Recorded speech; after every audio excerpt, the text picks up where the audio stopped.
and Senator Kennedy had you for 6 or 7, you couldn't identify a single principled basis. We all know the truth here, which is it's not just you. It's most of my colleagues over here on this side of the aisle, who I respect a great deal, and they were raising very principled objections to the nationwide injunction just 6 months ago, maybe 9 now. And you're probably right. My point is that all that's changed in 9 months is the occupant of 1600 Pennsylvania Avenue. And I realize that my colleagues on this side of the aisle very much dislike that individual, and I realize that you think that the rulings that he has lost are fundamentally sound. We might grant all of that. I disagree with all of that, but we can put that to one side. The question we're talking about here is, should judges, single judges, district court judges, be able to bind non-parties who are not in front of them? And you used to say no, now you say yes. Let's be consistent. I would just suggest to you our system of government cannot survive if it's going to be politics all the way down. Welcome to Elena, Raw and Unfiltered. Patriots, undiluted truth, raw takes, and zero apologies for putting America first. Here's the truth. Nothing changed except the president they hate. Josh Hawley said it best. When politics infects the courts, trust in the system dies. We can't have judges acting like partisan operatives. Real solutions come from equal law enforcement, securing the nation, and letting elected leaders lead. That's why we back fighters like Hawley. If you're done with the double standard, hit like, comment, and more politics, and subscribe. Let's get into it. Thank you. Senator Hawley. Thank you very much, Mr. Chairman. Mr. Chairman, it's great to have this hearing. Thanks for calling it. Thanks to all of our witnesses for being here. Professor Shaw, nice to see you again. Let me just start with you, if I could, Professor Shaw. You talked about the fact that there have been lots of rulings against the Trump administration. That's absolutely statistically true. I disagree with almost all of them. In fact, I think all of them. But the issue of this hearing really isn't the rulings, is it? It's the remedies. Would you agree? And those are distinct things. You may think that the ruling is quite correct, but that's actually not what we're talking about here today. We could have a hearing on that. Maybe we should. But we're talking today about the remedy. And the question is a remedy that binds parties who are not before the court, is that an appropriate thing? I mean, aren't you concerned about judges binding non-parties in their remedies? You may love the ruling, but even if you do, don't you think it's a little bit anomalous for courts to be going out there and binding parties who are not before them? I mean, is that something we want to encourage? Senator, I think that judges have been issuing rulings that impact non-parties since Marbury versus Madison, right? So you're not concerned about it? I'm not. I absolutely think that they can be abused, and they have been abused. Wait a minute. You were very concerned about it just a couple of years ago. Yeah. You said in response to a nationwide injunction on the Biden FDA's mifepristone rules, and I quote, "This injunction's a travesty for principles of democracy, notions of judicial impartiality, and the rule of law." I think I've been consistent today. That was issued by Judge Kaczmarek in a single judge division. They're a problem. Those are a problem. With him personally? Wait. No. So your testimony is if it's issued by Judge Kaczmarek, it's bad? No, sir. It's personal? That is not my testimony. Is the problem with the injunction? You were criticizing the universal injunction issued by a judge in a single judge division. I've been very clear today that those are a problem. By a Republican judge in a Republican division, then it's bad. No, Senator. Otherwise, it's fine. No, Senator. I think that single judge divisions are a problem. What is the principal difference? I'm looking for a principle. I understand you hate the president. I understand you love all of these rulings against him. You and I both know that's not a principle. You're a lawyer. What's the principle that divides when issuing a nationwide injunction is okay when it's not? When the Biden administration was subject to nationwide injunctions, you said that they were travesties for the principle of democracy. You didn't say the referral to Judge Kaczmarek was a travesty. You said his injunction was a travesty for principles of democracy. Yeah. So, in other words, the translation is just you didn't like the outcome. Is that right? No, Senator. Look, we're talking about, I don't think Article 3 precludes this form of relief. So we are talking about prudential consideration. Prudential meaning political? No. Then give me, so far I have yet to hear it. You've been questioned by multiple senators. I have yet to hear a principle other than the fact when you like the ruling, you think it's great to apply it nationally, including non-parties. When you don't like the ruling, it is a travesty for the principles of democracy, notions of judicial impartiality, and the rule of law. Look, Senator, I'll say I think I am self-aware enough to know that my view of the underlying legal question, I am sure, colors my perception of the remedy. I think that we should all acknowledge that. And yet I do think and why shouldn't we stop nationwide injunctions for everybody? I think That's what we're talking about today. Because I'm not willing to leave without relief non-parties who are injured. No, you're not willing to leave without the ability to bind President Trump. No, I right? think that... I mean, when it's Biden, it's okay. No. When it's Biden, oh, it's a travesty. When it's Trump in office, it's, oh, no holds barred, whatever it takes, right? I believe in a powerful... What was it that President Biden's staff said? We've got to do undemocratic, unconstitutional things to save democracy. Why is this the same I believe thing? in a powerful president. I do believe in presidential power, but power and constraint are not at fundamental odds. What is the principle? Power. What is the principle? The legal principle. You've referenced prudence.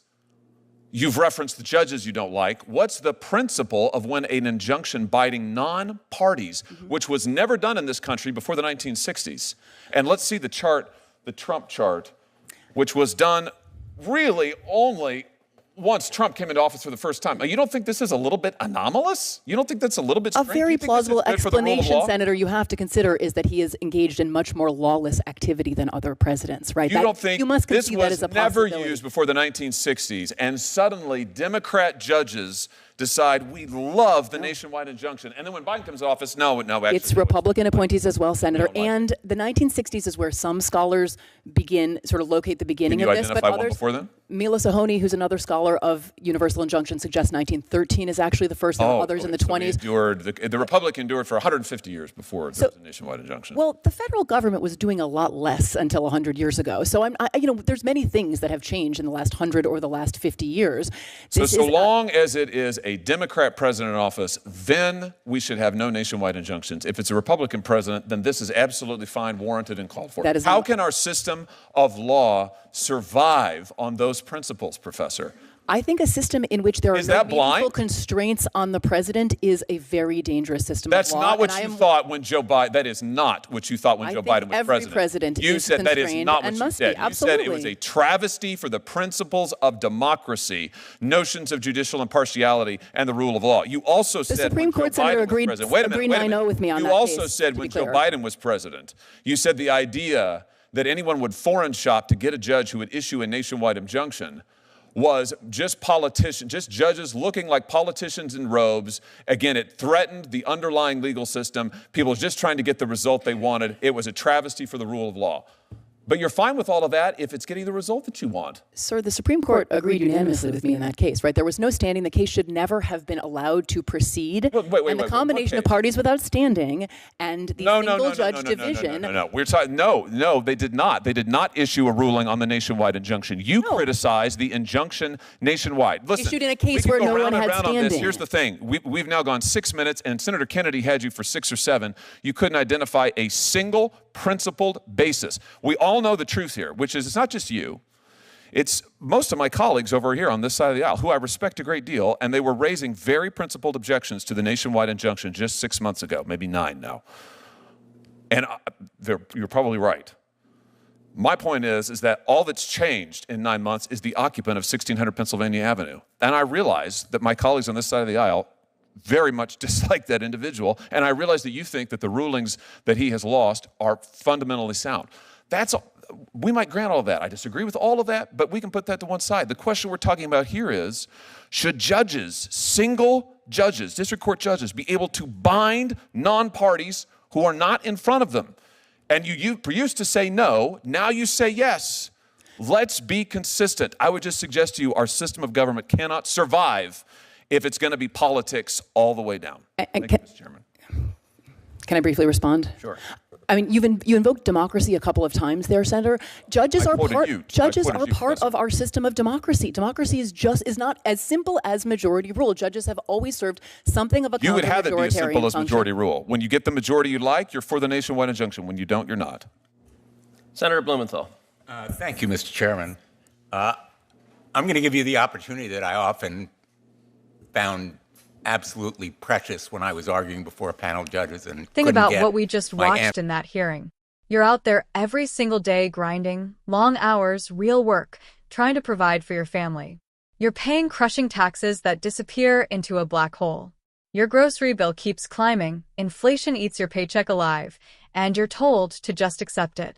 Meanwhile, the border is wide open, illegals get red carpet treatment, and your own communities are left to pick up the tab. Your kids' schools aren't focused on reading, math, or real American history anymore. They're pushing woke division instead. And then you see this Senate hearing. Hawley stepped in and did what too few Republicans are willing to do. He didn't let the professor hide behind legal jargon or dodge the question. He dragged the hypocrisy straight into the light. Not long ago, when judges issued nationwide injunctions blocking Biden's agenda, she called it a travesty to democracy.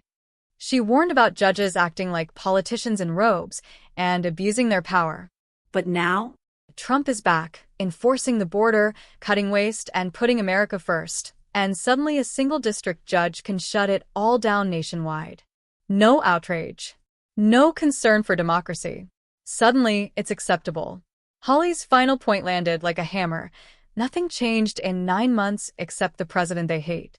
That's the truth. Politics all the way down. And it destroys trust in the system when judges stop being neutral arbiters and start acting like partisan hitmen. Justice can't depend on who's sitting in the Oval Office. Real relief for working families doesn't come from activist courts playing kingmaker. It comes from enforcing the law equally. From securing the border so our communities aren't overwhelmed. From slashing bloated bureaucracy so your hard-earned money stays in your pocket. And from letting the leader you elected actually govern, without unelected judges vetoing your vote. That's why we back straight shooters like Hawley. When the left loses at the ballot box, they don't reflect, they litigate. They run to friendly courts to impose what voters rejected. But we're not backing down. Limited government. Individual liberty. Personal responsibility. Those principles win because they're rooted in fairness, the Constitution, and pride in this exceptional nation. If that takedown fired you up, hit like. It helps real conservative truth cut through big tech suppression. Subscribe to Elena Raw and Unfiltered. Ring the bell and drop one word in the comments. Hypocrisy. Share this with every fed-up American you know. We're building this movement together. No surrender. God bless you. God bless your family. And God bless the United States of America.